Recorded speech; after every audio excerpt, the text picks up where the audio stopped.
온 인류의 역사를 주관하시는 아버지 하나님, 이 시간에 우리의 모든 생각과 우리가 가진 권리들을 내려놓고 주님 앞에 나아갑니다. 하나님, 우리는 때로 우리 자신에게 너무 집중해서 하나님 주신 기쁨을 오히려 잃어버릴 때가 많습니다. 하나님, 우리가 하나님 자식으로서 어떻게 생각해야 하는지, 어떻게 느껴야 하는지, 어떻게 행동해야 되는지, 어떻게 결단해야 하는지, 어떻게 용기를 내어야 되는지, 어떻게 포기하고 절제해야 되는지, 주여 이 시간도 말씀으로 우리를 비워 주실 때에 하나님 우리의 생각과 마음이 주님을 향하여 더욱 아름답게 되어지도록 이 시간을 사용하여 주시옵소서. 예수님의 이름으로 기도합니다. 아멘.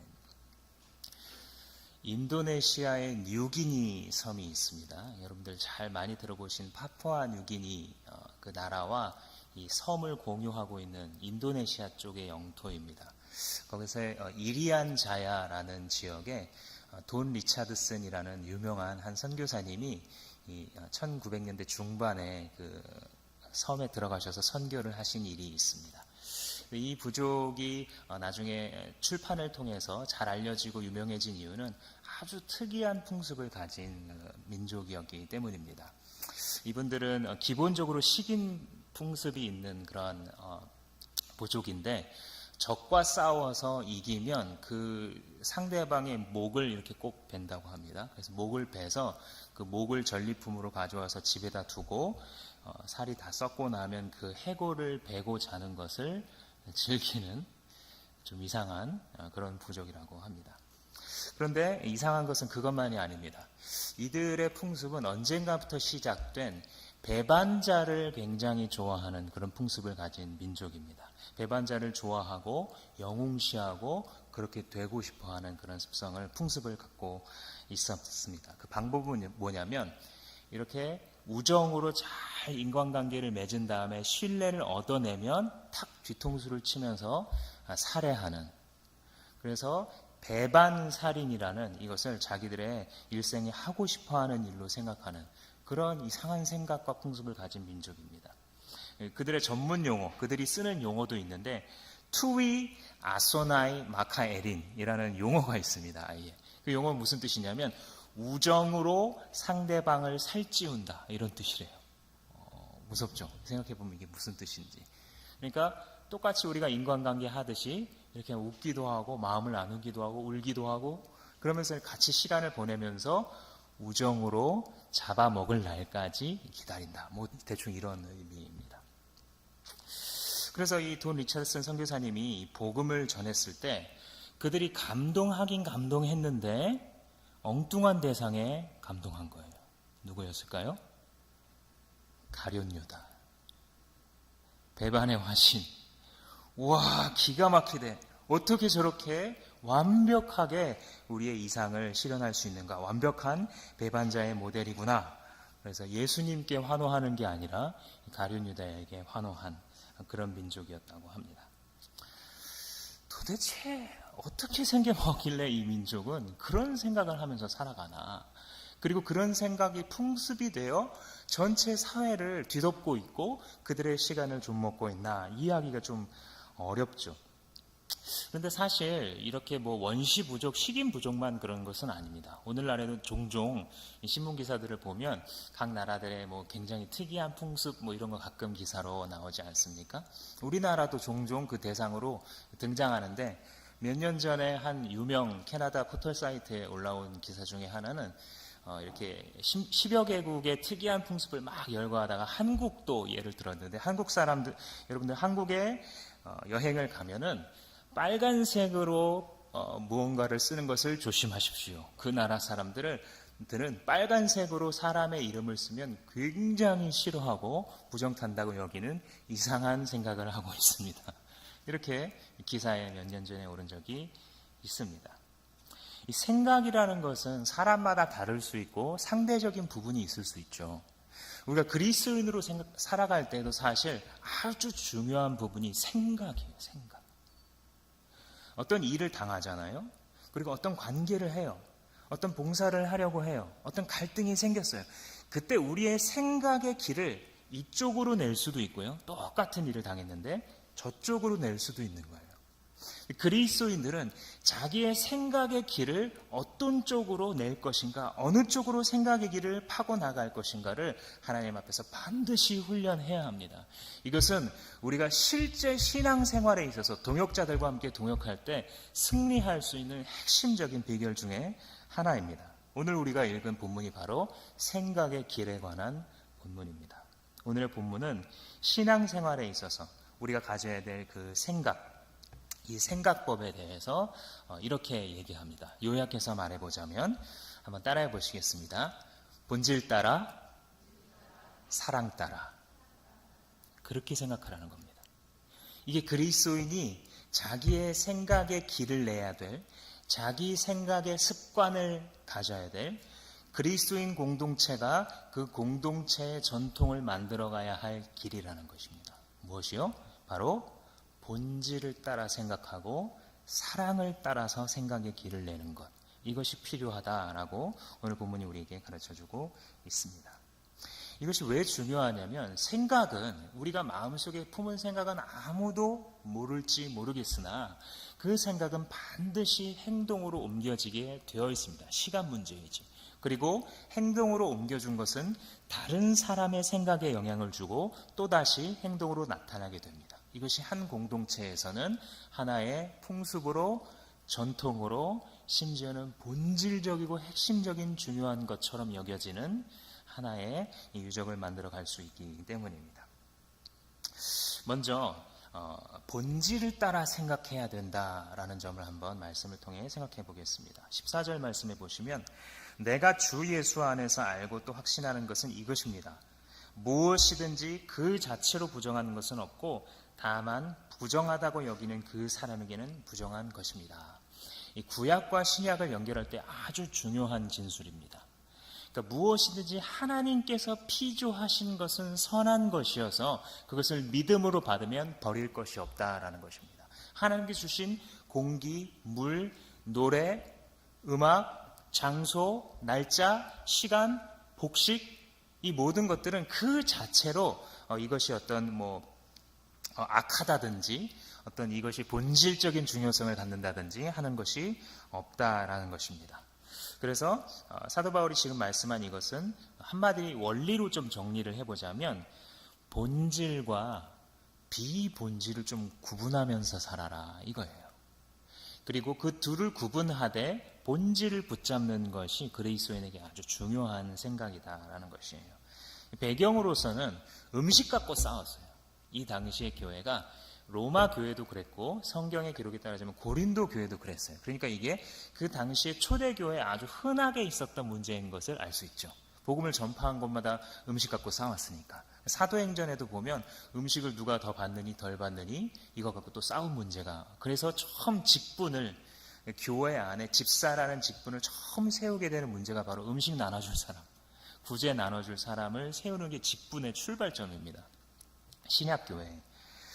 그런데 이 음식 논쟁이 왜 생겼냐면 복음이 전파되기 시작할 때에 처음에 유대인들에게 복음이 전파됐죠. 그리고 사도 바울과 바나바를 따로 세우시면서 유대인이 아니었던 이방인들에게도 복음이 전파돼요. 그리고 교회에 핍박이 일어나게 되면서 유대인들이 이 예루살렘과 이스라엘 땅에만 있는 게 아니라 위로 시리아, 터키, 그리스, 로마, 오늘날의 알바니아 이런 데까지 당시 지중해 지역 전반을 향해 흩어지게 돼요. 그래서 이렇게 흩어진 유대인들을 디아스포라라고 부르는데 디아스포라 유대인들, 그 중에서도 예수를 믿는 사람들이 생겨난 거예요. 외국 땅에 쫓겨서 나갔는데 그곳에서 이제 복음에 대해서 더 배우고 확신을 갖게 되는 거죠. 그러니까 예를 들면 시리아 안디옥이라는 지역에 교회가 세워졌는데 그 교회 안에는 크게 봤을 때 민족적으로 두 부류가 있는 거예요. 하나는 유대인인데 예수 믿은 사람, 하나는 유대인이 아닌데 예수 믿은 사람. 이 안에도 각 나라의 사람들이 있겠지만 크게 봤을 때 그 두 종류의 사람들이 있어요. 근데 이게 왜 중요하냐면 날마다 싸울 거리를 제공하는 거예요. 이 배경이 너무 다르기 때문에. 특히 음식이 왜 문제가 되냐면 유대인들은 구약의 율법에 보시면 여러분들 뭘 먹어야 될지 말아야 될지에 대해서 자세하게 써 있어요? 안 써 있어요? 써 있는 거예요. 그리고 이것을 하나님의 법으로 받은 사람이기 때문에 아무리 예수를 믿었다 손치더라도 수십 년간 자기들의 살아온 삶이 있기 때문에 그걸 바꿀 수가 없는 거예요. 아니 머리로는 사도 바울이 가르쳐줘서 이해할 수 있다 치더라도 몸이 막 거부 반응을 일으키는 거예요. 내가 어떻게 이걸 먹어? 당시에 특별히 흔했던 문제는 뭐냐면 그리스 헬라 문화권 또 로마 문화권에서도 우상의 제사는 매우 빈번해서 각 대도시마다 섬기는 신들과 신전이 따로 있을 정도였어요. 그리고 그들에게 바치는 제사 음식이 늘 정기적으로 있었겠죠. 그래서 시장에 나가서 오늘날 우리로 말하자면 슈퍼죠. 그래서 아무 고기나 집어들면 아마 십중팔구 먼저 제사한 다음에 내려온 음식이었을 가능성이 굉장히 높은 거예요. 특히 고기는. 그래서 이 유대인 그리스도인들이 가만히 보니까 주일날 이 떡을 떼면서 식사를 같이 하는데 고기가 올라와 있는 거예요. 고기가 이거 자기가 보면 이게 무슨 고기예요? 제사한 고기거든요. 그래서 먹기가 싫어요. 그래서 이게 뭐지 하다가 수근수근 대기 시작하는 거죠. 야 저거 뭐야 저거 그 제우스 신한테 제사 드리고 남은 그 고기 사온 거 아니야? 그런 고기를 어떻게 교회에서 가져올 수가 있어? 유대인들끼리 웅성웅성하고 있죠. 옆에 있는 이방인 그리스도인이 신나게 고기 좋아하면서 먹다가 물어보는 거죠. 너 왜 안 먹냐고. 이러이러하다고. 아니 내가 말이 나와서 말인데 솔직히 이거 되게 불편하다고. 그거 아냐고. 왜 우리를 배려 안 하냐고. 우리는 평생 이렇게 안 먹고 살아온 거를 너네들 교회에서 이렇게 고기를 먹으면 되냐 하고 막 상처를 받았다고 얘기하는 거예요. 이 말을 들은 사람이 그 말을 잘 들어주면 좋을 텐데 아이고 이 성경도 모르는 것들 그거는 구약의 율법에 국한되고 예수님이 오심으로써 그런 율법적인 거 다 끝난 거 몰라? 그게 고기든 술이든 음식이든 뭐든 그런 거 다 이게 본질적인 게 아니야. 그러면서 먹어도 된다고 굳이 고기를 교회에서 먹는 겁니다. 그러니까 한 테이블에 앉을 때마다 이 사람들이 어떻게 해요? 불편한 거죠. 같이 먹고 싶지 않은 거죠. 근데 이 분쟁이 그냥 그치는 것이 아니라 교회를 쪼개놓고 사람들이 교회를 다니고 싶어 하지 않고 교회 자체를 망가뜨리는 그러한 심각한 논쟁으로까지 발전되었던 것이죠. 그런데 먼저 무엇이 옳으냐? 그럼 그 두 그룹의 생각 중에 무엇이 옳으냐? 사도 바울은 명확하게 대답해줘요. 이방인들이 옳다고 말해요. 그들을 강한 자라고 말합니다. 15장에 가면 강한 자라는 뜻이 뭐냐면 믿음의 본질을 잘 알고 있는 사람들이에요. 그래서 14절 말씀에도 보면 무엇이든지 그 자체로는 부정한 게 없고 부정하다고 여기면서도 몰래 먹는다든지 양심에 찔리면서도 그 행동을 하는 사람한테는 그게 안 좋을 수 있다. 그것이 해악이 된다, 부정하다라고 말해주는 것이죠. 사실 이 초대교회만이 아니라 이 교회 역사에서는 계속 이런 문제가 대두됐어요. 본질이 아닌데도 사람들이 이걸 본질적인 것으로 여겨서 심각하게 여기고 다투고 교회를 망가뜨린 예는 얼마든지 초대부터 중세, 현대교회까지 다 있습니다. 심지어는 종교개혁 시대도 있었는데 종교개혁 시대는 아예 이걸 용어로 만들었어요. 한번 따라해 보실까요? 디아포라. 디아포라라는 것은 뭐냐면 구분된 것, 좋고 나쁨이 구분된 거라는 뜻이에요. 그러니까 성경이 이건 좋은 거야, 해. 이건 나쁜 거야, 하지 마. 이렇게 구분시키는 것이 디아포라입니다. 그 반대말은 아자가 붙어요. 따라해 보겠습니다. 아디아포라. 그래서 아디아포라라는 말이 이제 헬라어로 뭐냐면 이러나 저러나 상관없는 거. 우리가 거기에 관심 둘 필요가 없는 무관심한 거, indifferent. 별로 이게 이렇게도 좋고 저렇게도 좋은 거. 그 자체로 선하거나 악한 것이 없는 거. 성경에서 명령하지도 않고 그렇다고 금지하지도 않은 문제를 아디아포라의 문제라고 불렀어요. 이 아디아포라의 문제가 뭐가 있었냐면 당시 이제 종교개혁자들의 시대로 보자면 이번 주가 여러분 종교개혁 500주년입니다. 돌아오는 화요일 종교개혁 500주년인데 이 종교개혁 시대를 다시 한번 생각해 보자면 당시에 세례를 할 때에 이 세례의 횟수를 몇 번을 할 것인가를 가지고 논쟁을 했어요. 예를 들면 장로교 같은 경우는 이제 물을 뿌리잖아요. 이 물을 뿌릴 때 여러분들 우리 박은주 목사님 몇 번 뿌리는 줄 아세요? 다 같이 기도합시다 하고 눈 감고 세례하시기 때문에 아마 보신 일이 별로 없을 텐데 가끔 눈 뜨고 보십시오. 괜찮습니다. 세례의 의미를 알기 위해서는. 박우주 목사님 한 번 하세요. 성부와 성자와 성령의 이름으로. 근데 더 많은 수의 목사님들은 어떻게 하시냐면 성부와 성자와 3번 하는 거죠. 그러니까 아기가 한 2번까지는 참아요. 성부와 성자와 성령으로 할 때 응애 차가운 물이 계속 오니까 아기가 이제 우는 거죠. 여러분 한번 생각해 보세요. 물 뿌리는 횟수, 세례 줄 때 물 뿌리는 횟수가 본질입니까? 비본질입니까? 비본질이에요? 본질이에요? 성부와 성자와 성령. 잘 생각해 보세요. 본질이에요? 비본질이에요? 본질 같은데 비본질이겠죠. 문맥으로 보아 목사님이 말하고 있는 거 보니까 지금 비본질 같죠. 비본질이에요. 그 횟수가 뭐가 중요하겠어요. 예를 들면 예수님 당시의 세례는 이 강에 빠졌다가 일어나는 거잖아요. 왜냐하면 물이 흔했으니까. 물이 흔하지 않은 많은 유럽 도시들은 물을 구할 수가 없으니까 당연히 뿌리는 게 당연했겠죠. 그죠? 그렇다고 세례 안 줄 수도 없고 강이 없다고. 그죠? 다 유효한 것이에요. 그런데 예를 들면 물 세례를 줄 때 오늘날 침례교회에서 침례라고 말하는 이렇게 물에 담그는 세례를 줄 때도 3번 해요. 성부와 성자와 이렇게 안 하거든요. 한 번 해요. 한 번. 왜냐하면 죽었다가 일어나는 거니까. 그러니까 의미를 담아서 성부, 성자, 성령 이렇게 3번을 주던 한 번 죽었다가 다시 산 그 일회성을 강조하려고 한 번 하건 본질이 아니에요. 세례하면 되게 중요한 것 같은데 그 세례 형식에 몇 번 뿌리는 건 중요하지 않다고요. 무슨 문제예요 이게? 디아포라. 또 뭐가 있었냐면 성찬식에 포도주 어떻게 할 거냐.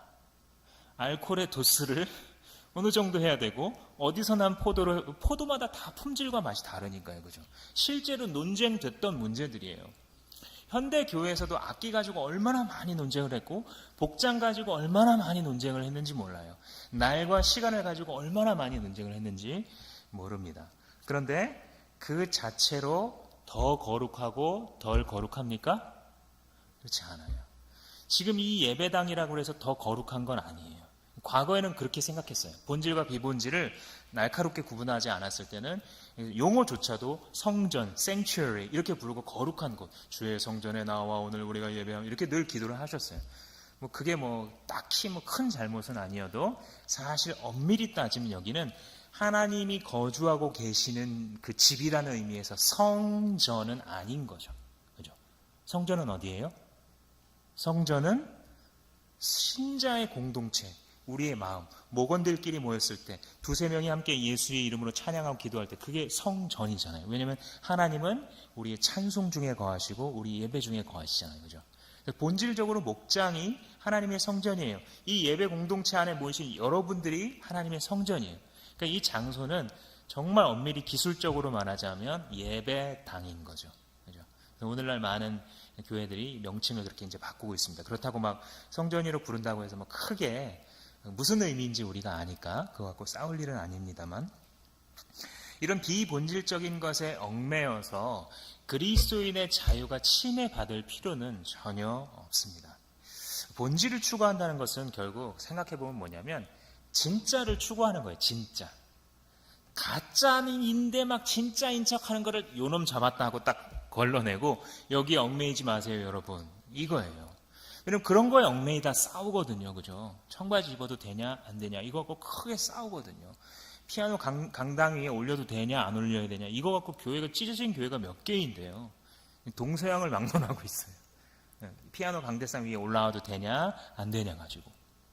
근데 그게 뭐냐면 진짜가 아니라는 거죠. 하나님이 예배 받으시는데 악기의 위치가 악기의 종류가 멜로디의 종류가 하등에 상관이 없다는 거죠. 그 가사가 그 예배자가 하나님을 예배한다면 멜로디는 굉장히 은혜로운 찬송가인데 그 가사는 들어보면 그 온갖 싸구려 복음이 들어있는 인간의 감성이나 막 이렇게 혹하게 하고 그리스도의 복음과는 전혀 상관없는 그런 게 오히려 가짜 찬양이죠. 그죠?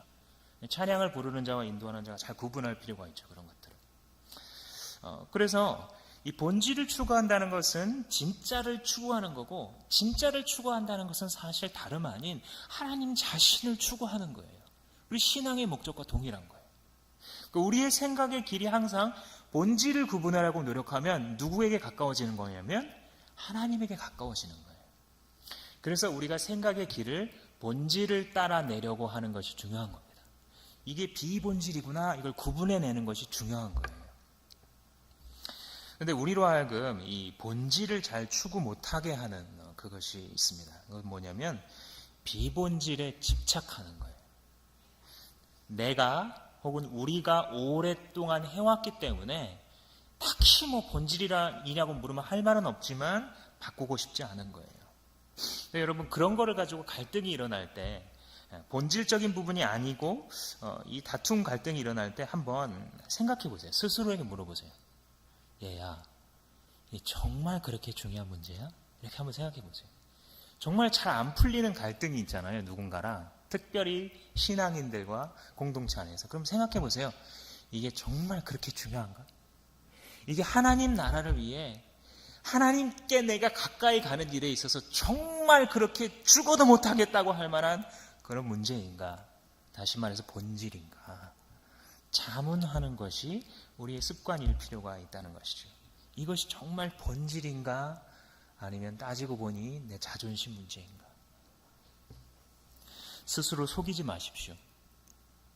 이 생각을 하나님 앞에서 해나갈 때 스스로 속이면 성장은 없어요.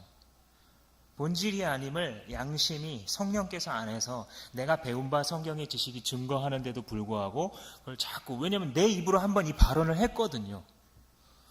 가만히 생각해 보니까 이 싸가지 없게 굴었던 상대방이 말한 게 본질이 맞아요.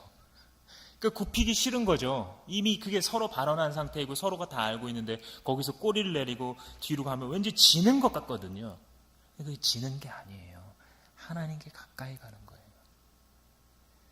그래서 우리는 자기가 가지고 있는 생각, 자기가 처음에 가졌던 어떤 습관이라고 해서 그것이 반드시 본질이라고 생각하면서 집착하면 안 되는 것입니다. 우리가 성장은 언제 성장하냐면 우리의 믿음은 본질을 구분해낼 때, 본질 앞에 항복할 때 성장하는 것이지 내 주장이 받아들여질 때 성장하는 것이 아니에요.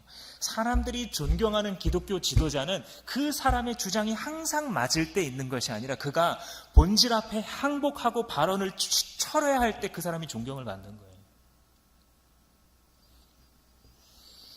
그런데 이런 비본질을 구분해내고 본질을 추구하는 능력은 어디서 오는가?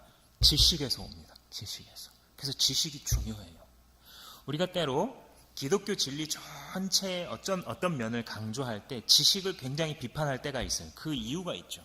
그러나 그렇다고 해서 지식 자체를 멸시하시면 결코 안 됩니다. 큰 코 다쳐요, 여러분. 성경의 지식을 갖는 것과 우리가 성경을 어떻게 해석할 것인지에 대한 바른 교리적 지식을 갖는 것은 너무너무나 중요한 일이에요. 이것이 없이는 세상 풍조에 따라 인터넷 커뮤니티에서 사람들이 말하는 데에 따라 그냥 다 끌려가요. 그것이 신앙이든 사회이든 정치이건 경제이건 하나님의 말씀과는 상관없는 곳으로 다수에 따라 흘러가기가 쉬운 것입니다. 그래서 여러분들 기회가 주어질 때 꼭 훈련 받으셔야 됩니다. 생명의 삶, 이 삶 공부 계속 나가는 시리즈.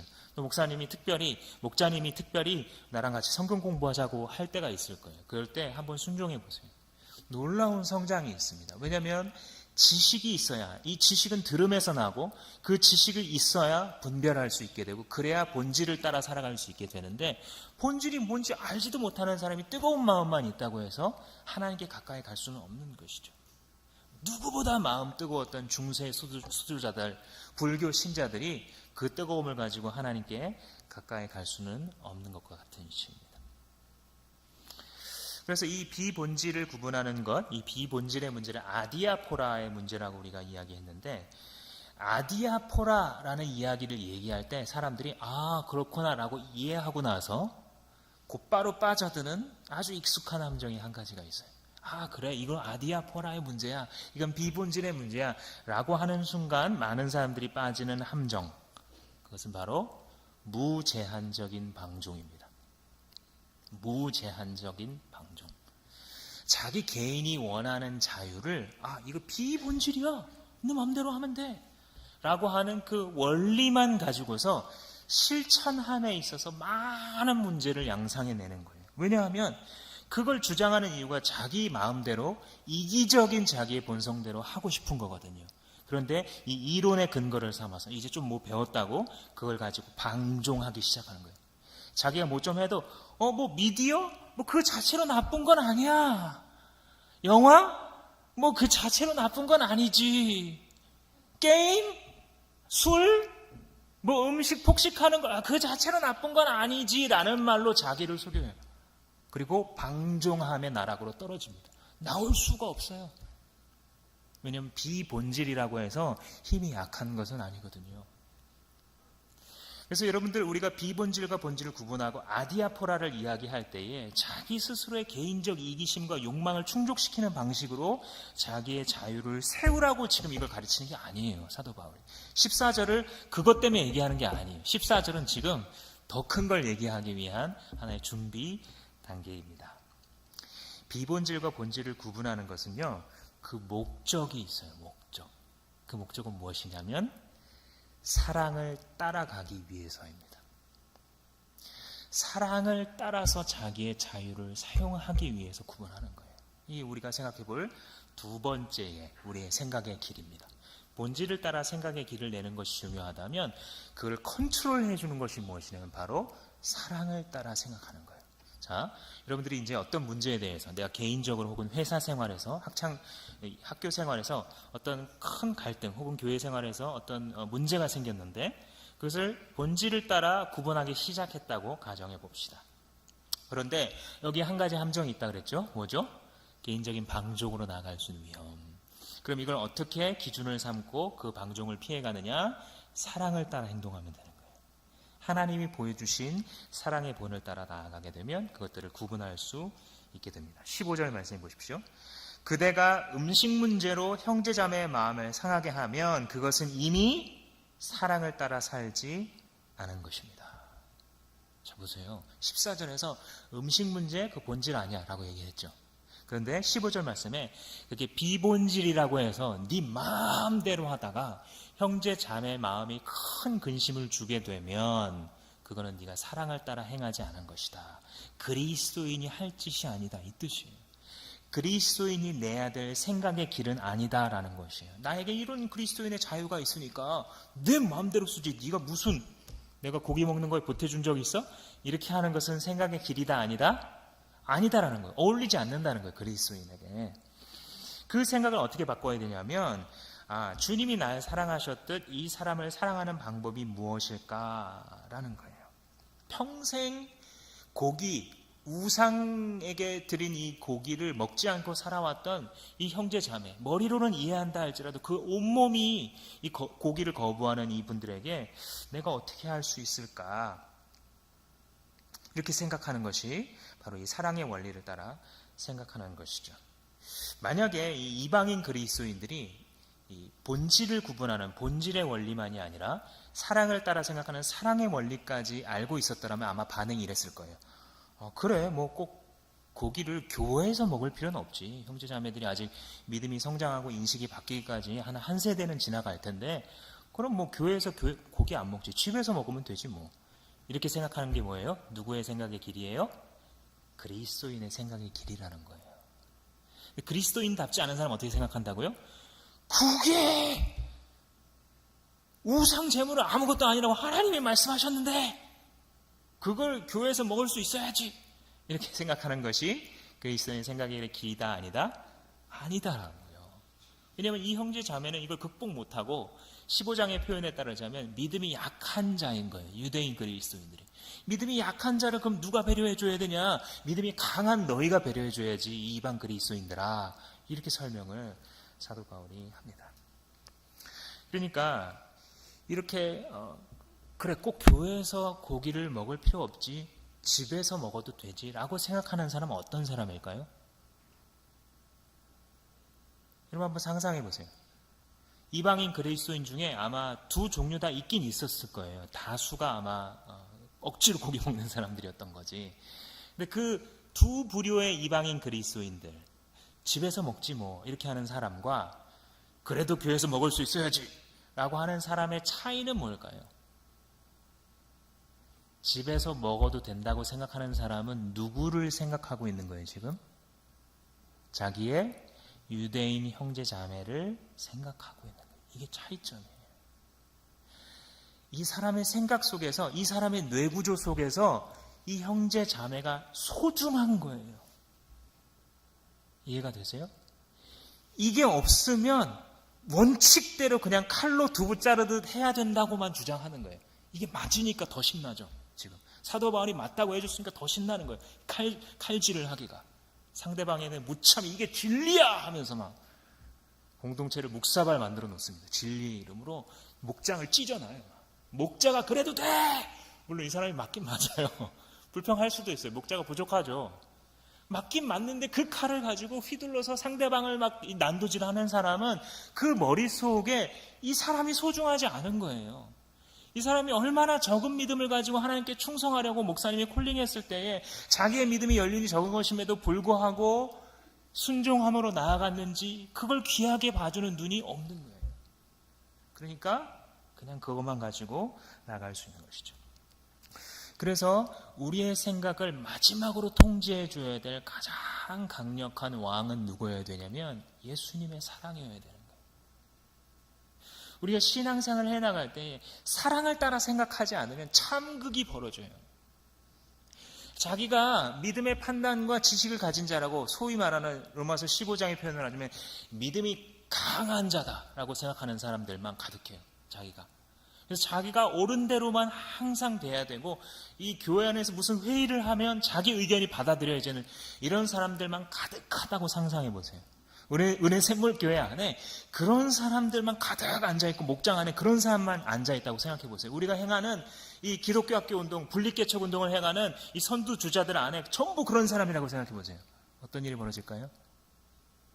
지옥의 냄새가 날 겁니다. 기독교의 이름으로 행하는 교회와 모든 사역에 지옥의 냄새, 죽음의 냄새, 싸움과 다툼의 냄새, 만인을 향한 투쟁의 냄새가 날 거예요. 근데 만약에 반대로 사랑을 따라 생각하는 사람들, 본질을 파악했으나 사랑을 따라 실천하고 적용해 가려고 하는 사람들, 즉 믿음이 약한 자들을 감당해 주려는 마음을 가진 사람들이 가득 앉아 있다고 생각해 보세요. 어떻게 될까요? 여기서 천국 맛보는 거죠. 늘 그렇지는 않아도 이 공동체에서 천국이란 이런 것이겠구나. 천국이란 저런 사람들이 모여있는 곳이 있구나. 맛보는 거죠. 누가요? VIP들이. 누가요? 믿음이 약한 자들이. 나 세상에서는 나를 완전히 무슨 발바닥에 때만도 못한 사람 취급하는데 여기는 좀 다르네, 사람들이. 나 같은 사람도 글쎄 좀 중요하다고 생각해 주는 것 같다. 물론 그렇다고 해서 무조건 우리가 상대방의 기분을 상하게 하는 건 하면 안 된다? 그런 말도 하면 안 되고 그런 행동도 하면 안 된다? 라는 것은 아니죠. 비본질의 문제일 때 그렇다는 겁니다. 이 문제가 교회의 서고 넘어짐, 십자가의 서고 넘어짐에 관한 본질의 문제라고 한다면 감정보다 앞서는 거죠. 가족이 반대하고 길길이 날뛰어도 나는 예배해야 되는 거죠. 왜요? 본질이니까. 아이들이 아무리 싫어해도 끌어다라도 앉혀서 가정 예배해야 되는 거죠. 물론 잘 얼르고 달래고 많은 눈물과 기도를 해야겠지만, 왜냐면 이건 타협할 수 없는 문제인 거거든요. 본질이거든요. 그런데 이 비본질의 문제일 때는 그럴 필요가 없다. 그런데 여러분들 가운데 혹시 말씀을 드리면서 이런 질문이 드는 분들도 있을 겁니다. 아니, 이방인 그리스도인들이 결국은 그러면 제대로 분별한 것은 아닌가? 왜냐하면 그들이 그리스도 안에서의 본질적인 자유에 대해서 얘기한 것인데 그들의 분별 잘한 면이 있는 것 아닌가? 네, 맞습니다. 이방인 그리스도인들이 음식 문제에 관한 분별을 잘한 것은 맞아요. 지식적으로 분별을 잘하는 것은 맞아요. 그런데 그 적용이 틀린 거예요. 자기가 알고 있는 그 그리스도인의 자유가 본질의 문제이고 이 그리스도인의 자유가 얼마나 위대한지 반드시 깨달아야 돼요. 그래야 여러분들 기쁨이 있는 신앙생활을 할 수 있습니다. 어딘가에 막 이렇게 끌려가는 신앙생활이 아니라 그리스도인의 자유를 가지고 내가 선택하는 것. 내가 그 사람을 섬기는 종의 모습이 된다 할지라도 내 자유로 선택해서 내 종이 되는 것. 이 사람은 끌려가서 노예가 된 사람이랑 다르거든요. 그러니까 그리스도인이 자기에게 주어진 하나님 주신 자유를 아는 것은 매우 중요한 문제예요. 그러나 그 자유를 행사하는 방법이 다 본질적인 것은 아니에요. 그죠? 이 자유를 행사하는 방법은 하나의 수단 문제예요. 음식을 먹을 것이냐 말 것이냐, 이 고기를 교회에서 먹을 것이냐 말 것이냐는 수단의 문제라는 것입니다. 그러니까 정리하자면 이방인 그리스도인들은 본질 추구로 시작했다가 비본질로 끝난 거예요. 그죠? 본질 추구를 시작하는 것은 잘했는데 그 끝마침이 아름답지 못했고, 그 이유가 무엇이냐면 비본질적인 걸 가지고 비판과 다툼을 일으켰기 때문입니다. 사랑을 따라서 생각하지 않으면 이렇게 됩니다. 근데 바로 이 지점, 본질로 시작했다가 비본질로 마친 이게 아주 흥미로운 점이에요. 왜냐하면 많이 벌어지거든요, 우리에게. 우리 교회에, 우리 기독교회 안에, 실제로 각 지역 교회 안에 많이 일어나는 부분이 바로 이거예요. 한 교회의 이 예배를 위한 토론이 벌어졌다고 생각해 보시면, 예배는 본질? 본질 맞죠. 본질로 시작한 거예요. 그래서 그 예배를 중요시하려면 어떻게 해야 되느냐? 뭐 말씀도 좋아야 되고 찬양도 잘 준비해야 되고, 맞죠. 근데 슬그머니 이제 비본질로 넘어가는데 사람들 그걸 깨닫지 못해요. 그리고 찬양이 중요하니까 그러면은 피아노를 어떻게 할 거냐? 오르간 어떻게 할 거냐? 그래서 가끔 이 책들을 읽다 보면 이 피아노 올라오니 마느니, 양탄자 뭘로 바꾸니, 의자 뭘로 하느니, 이런 걸 가지고 이제 대립하기 시작하는 거예요. 예배가 이렇게 중요한데, 야, 예배만 중요하냐? 선교는 어때? 야, 선교만 중요해? 교육이 얼마나 중요한데 얼마나 이렇게 투자를 안 해? 이러면서 각자의 다툼과 불만이 해소되지 않은 상태로 싸우기 시작하는 거죠.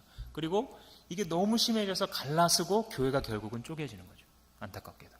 그리고 세월이 흐르고 나서 한 20, 30년이 지나면 대부분 이런다는 거예요. 야, 그때 우리 뭘로 싸웠지? 피아노였나? 기타였나? 뭘로 싸움을 시작했는지도 기억 못할 만큼 사소한 문제를 가지고 우리가 걸려 들어간다는 거예요. 왜요? 시작을 본질로 한 것 같거든요. 시작이 예배로 시작했거든요. 그러니까 막 피 튀기면서 싸울 수 있는 거예요, 사람들이. 아이러니한 문제인데, 왜 그런 아이러니가 벌어지냐면 사단이 역사하기 때문이죠. 사단이 일하기 때문이에요. 거룩한 예배를 시작했는데 죽지 못해 싸우는, 갈라지는, 그것이 지금도 신문지상에서 계속 벌어지고 있는 그러한 일들입니다. 우리 교회는 어떻습니까? 목장, 예배, 봉사 다 중요하죠. 본질에 해당하는 것들입니다. 예를 들어서 목장이 중요하니까 그럼 먹는 거 어떻게 준비할까? 지금 여기서부터 비본질로 내려가기 시작한다는 것을 잘 깨달으셔야 돼요. 근데 실제로 우리 심리 속에서는 이게 큰 짐이고 중요한 문제라고 생각되기 때문에 여기서 생각이 대립됩니다. 돌아가면서 준비해야지. 아니야, 그래도 목자가 먼저 헌신해야지, 마음을 다하기까지. 왜? 아니, 목자가 먼저 그렇게 해야, 목자가 한 2번 정도 해야 다른 사람들이 또 먹을 거 준비해 올 거 아니야. 야, 목자 지금 형편도 어렵고 대출도 있어. 누구 넉넉해서 하는 줄 알아? 감정이 한번 이렇게 격해지기 시작하면 다투고 지우먹고 싸우고 그동안 해왔던 이 사람의 어떤 태도도 다시 다 재해석이 되기 시작해. 그때 그래서 웃었구나. 나 비웃음. 전혀 그게 아닌데도. 그때 그래서 아니라고 짤막하게 톡을 보냈구나. 전혀 아닌데. 사단이 사용하는 것이죠. 이미 비본질로 들어간 대화인데도 불구하고 거기서 빠져나올 수가 없는 거예요. 바자회는 이러한 구제와 선교와 장학을 위해서 하는 것입니다. 본질 맞죠. 중요한 일들을 하기 위해서 하는 거죠. 근데 그것을 행해 나갈 때에 왜 우리 목장만 이거 맡아? 왜 이게 몇 시까지 해? 야, 쟤네는 저렇게, 우리는 지금 100만 원을 벌었는데 쟤네는 2만 원 받고 접었대. 저기 하자는 거야 말자는 거야. 본질입니까? 비본질입니까? 비본질이에요. 그렇게 생각하는 것이 사랑을 따른 것입니까? 아닌 것입니까? 아니죠. 좀 여유를 가질 필요가 있어요. 상대방을 생각해 줄 때에 그냥 내가 모르는 영역을 남겨두는 것이 지혜로워요. 그 사람이 왜 그렇게 행동했는지, 그 사람이 왜 그렇게 말했는지에 대해서 직접 말해주지 않는다면 나 스스로도 양당 간의 결정을 내 마음속에서 내리지 않은 상태로 내버려 둠이 지혜로운 거예요. 그리고 내 마음을 그것이 괴롭힌다. 하나님 앞에 쏟아놓는 것이 지혜로운 거예요. 그렇게 시간이 흘러가면 해결이 돼요. 왜냐하면 그리스도의 종들이니까.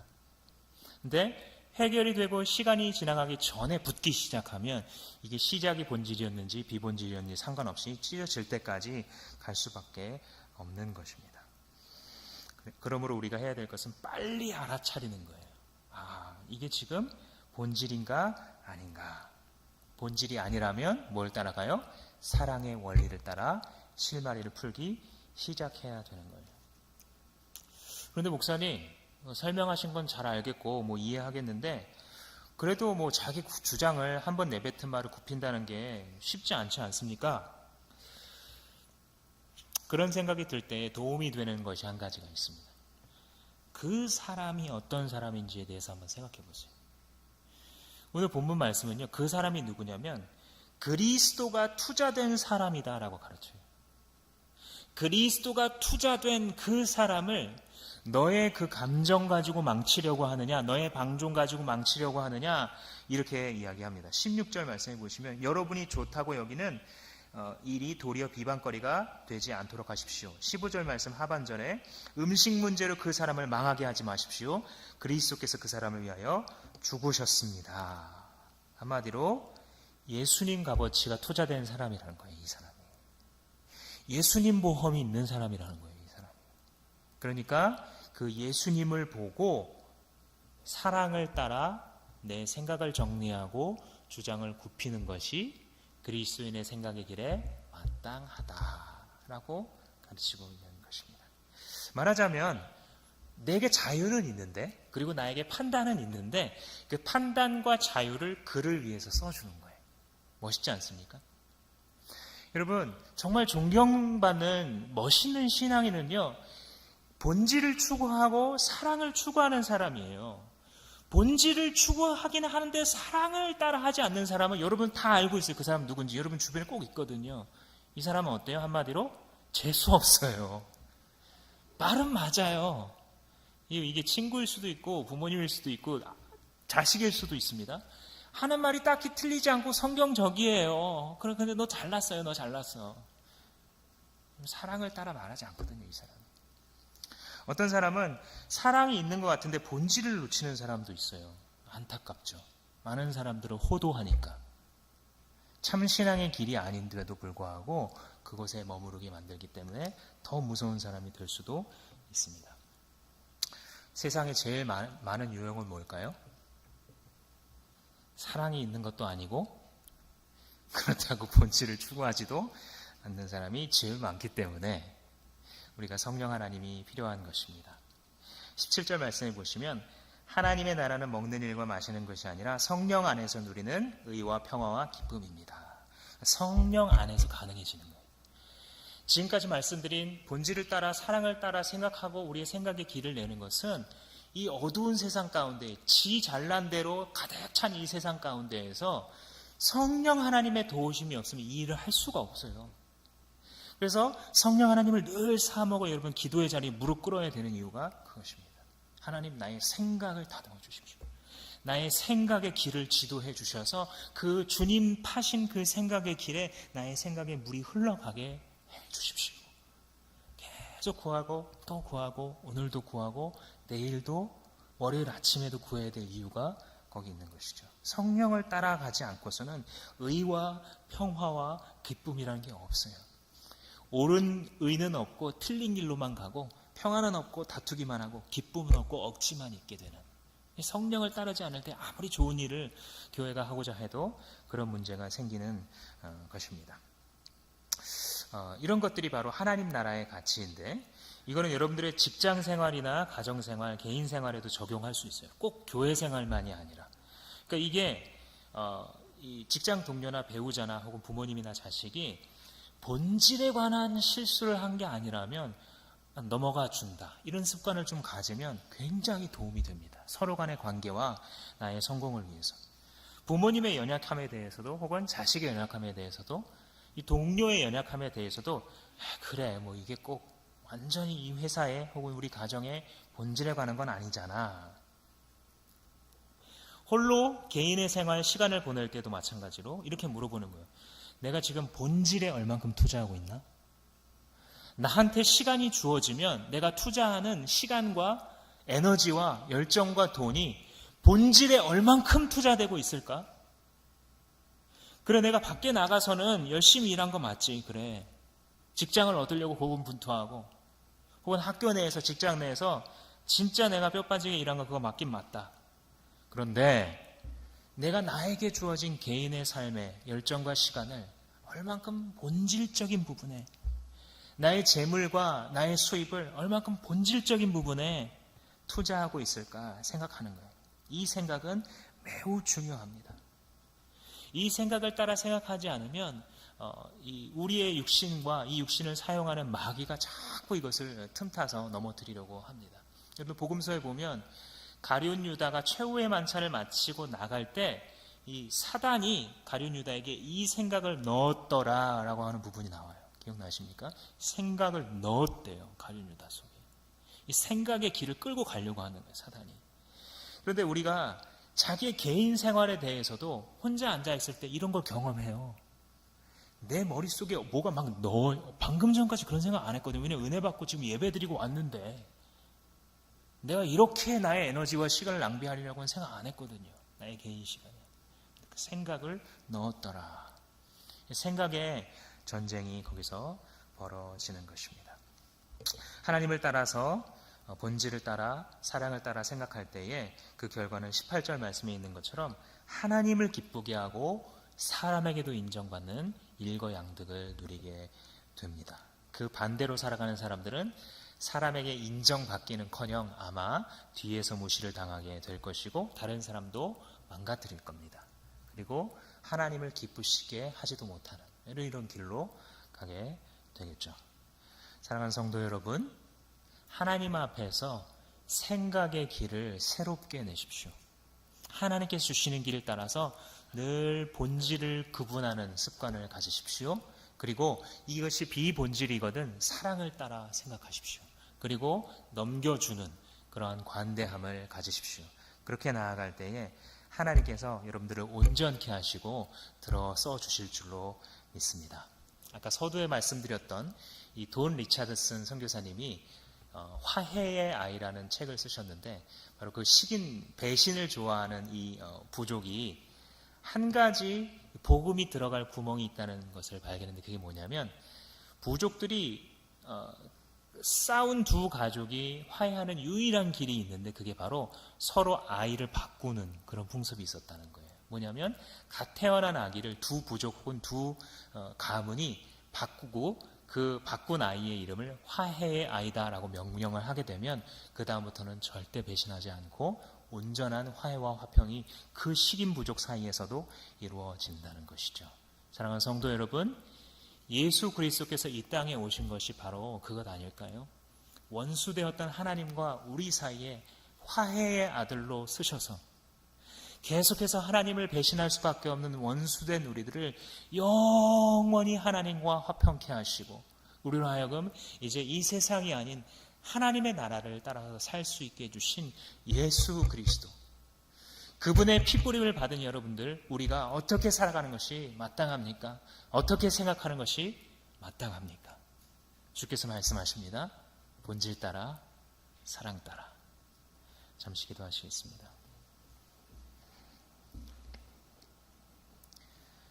살아계신 아버지 하나님, 이 시간에 주님께서 주신 말씀을 나누었습니다. 우리가 때로는 생각할 때에, 행동할 때에 주님이 주신 길을 따라 하지 않는 그러한 자신을 발견하오니 주님 오셔서 우리를 불쌍히 여겨주시고, 하나님, 우리가 갈등하고 고민하는 문제에 있을 때마다 이것이 과연 하나님의 길인지 생각해 볼 때에 성령께서 역사하셔서 하나님 사랑을 따라 행하게 하시고 본질을 따라 결정하게 하여 주시옵소서.